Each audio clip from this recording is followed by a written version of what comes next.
the Lexus GS-F. Now I waited over an hour to drive this, and of course I kind of screwed up one of the camera angles, but I've been in the RCF on track. I've done a full review on the RCF, and really the GS-F carries over so many of those components: the motor, the transmission, just the overall dynamics of the car, but the chassis is a little bit different here. So I don't really know what to expect, but I'm gonna go in and try to go as fast as I can within the rules.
The biggest thing that I can say is just unbelievably how confident you feel getting out there in it.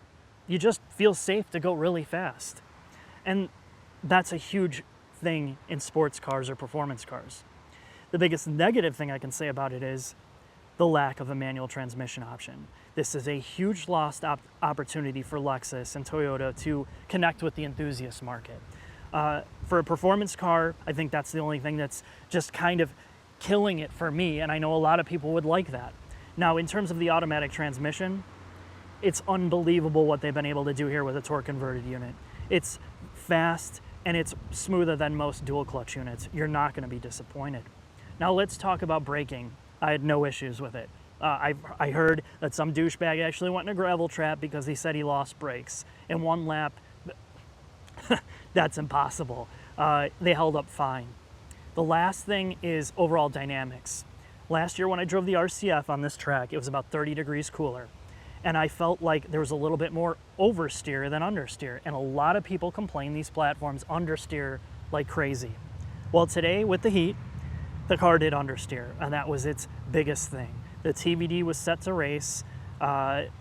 It just understeered. And I think a lot of it has to do with these tires operating outside their heat range. I'd like to actually run this car with a set of sticky tires and see if it kind of neutralizes that behavior.